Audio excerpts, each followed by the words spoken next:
வணக்கம் என் செல்வங்களே, எப்படி இருக்கீங்க? நல்லா இருப்பீங்கன்னு நான் நம்புகிறேன். நான் நல்லா இருக்கேன். இப்போ நான் ஒரு பூஜைக்கு உகந்த மாதிரி ஒரு வீடியோ எடுத்துகிட்டு வந்திருக்கேன். என்னுடைய சேனலை முதல்ல சப்ஸ்கிரைப் பண்ணிக்கோங்க. பெல் ஐகானை தட்ட மறந்துடாதீங்க.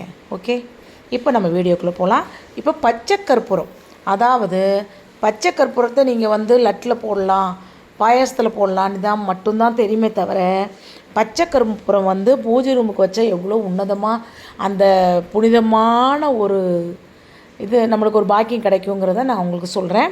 இதில் பச்சை கற்பூரம் மட்டும் வைக்கக்கூடாது. ஒரு சகப்பு துணி எடுத்துக்குங்க, பச்சை கற்பூரம் ஒரு துண்டு, ஏலக்காய், ஜாதிபத்திரி, ஜாதிக்காய், கிராம்பு, பட்டை, அந்த அன்னாச்சி பூன்னு சொல்லுவோம் அது, இதை எல்லாமே நீங்கள் பூஜை ரூமில் வைங்க. பூஜை ரூமில் நீங்கள் ஒரு கண்ணாடி பாட்டில் வாங்கி கூட அதில் நீங்கள் மூடி போட்டு அதை வைக்கலாம். சரியா? அதை வச்சிங்கன்னா தெய்வ வசீகரம் அதில் நிறைய இருக்கும். சில வீட்டில் பார்க்கும்போது பாசிட்டிவாக நம்மளுக்கு இருக்காது. இதை நம்ம வச்சோம்னா ஒரு தெய்வீக மனம் உணர்ந்துக்கிட்டே இருக்கும். இதெல்லாம் மகாலட்சுமி அம்சம் கொண்டது இதெல்லாம். இதை நீங்கள் செஞ்சு பாருங்கள். அப்புறம் எல்லாருமே சொல்லுவாங்க, பீரோவில் பணம் சேர மாட்டேங்குது, எங்கே வச்சாலும் பணம் சேர மாட்டேங்குது, வீட்டில் பணமே தங்க மாட்டேங்குதுன்னு சொல்கிற மக்களுக்கு அதே மாதிரி ஒரு சகப்பு துணி எடுத்துக்கோங்க. பச்சை கற்பூரம், கிராம்பு, வால்மிளகு, ஜாதிபத்திரி, ஜாதிக்காய், பட்டை, அன்னாச்சிப்பூ இவ்வளவும் வச்சு ஒரு முடிச்சு மாதிரி போட்டு பணம் வைக்கிற பட்டியல் நீங்கள் வைங்க. இப்படி நீங்கள் செஞ்சு வந்தீங்கன்னா நீங்கள் பணம் தங்கலைன்னு ரொம்ப கஷ்டப்படுவீங்க. உங்கள் பர்ஸில் நீங்கள் வச்சுக்கலாம், ஹேண்ட்பேக்கில் வச்சுக்கலாம். பணம் வைக்கிற எங்கெல்லாம் பணம் வைக்கிறீங்களோ அதிலெல்லாம் ஒரு சின்ன சின்ன முடிச்சு போட்டு வச்சுருங்க.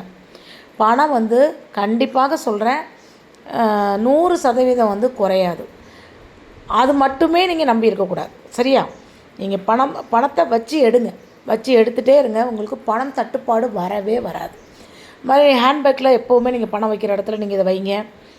கண்டிப்பாக சொல்கிறேன், எப்போவுமே ஒரு பணம் தட்டி போச்சு அப்படின்னு நீங்கள் நிற்க மாட்டீங்க. இது முற்றிலும் உண்மை. இதை நீங்கள் ட்ரை பண்ணி பாருங்கள். ட்ரை பண்ணி பார்த்துட்டு என்னதுன்னு என்கிட்ட சொல்லுங்கள். அதே மாதிரி இதை என்ன பண்ணுறீங்கன்னா, பச்சை கற்பூரம், ஜாதிபத்திரி, ஏலக்காய், கிராம்பு, பட்டை, இதை அவ்வளவே போட்டு நல்ல மிக்ஸியில் அடிங்க. மிக்ஸியில் அடிச்சுட்டு வீடு ஃபுல்லாகவே அதில் ஒரு சிட்டிகை மஞ்சத்தூள் போட்டுக்கிட்டு நல்லா வீடு ஃபுல்லாக தொளிங்க. தெய்வ கடாட்சம் அவ்வளோ ஒரு அற்புதமாக உங்களுக்கு வரும். சரியா? தெய்வ அம்சம் நம்மளுக்கு தெய்வம் வீட்டில் இருந்தால் மட்டும்தான் எல்லாமே பாசிட்டிவாக நடக்கும்.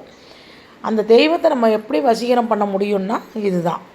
இதை நீங்கள் என்ன பண்ணுறீங்கன்னு நல்லா அரைச்சிட்டு வீட்டில் எப்போவுமே அதை தொடங்கி அழகாக தொளிச்சு விடுங்க. மாவிலையில் இருக்குல்ல, மாவிலை வச்சு ஒவ்வொரு ரூம்பு முதல்ல முன் வாசல்லேருந்து பின் வாசல் வரைக்கும் தொளிங்க.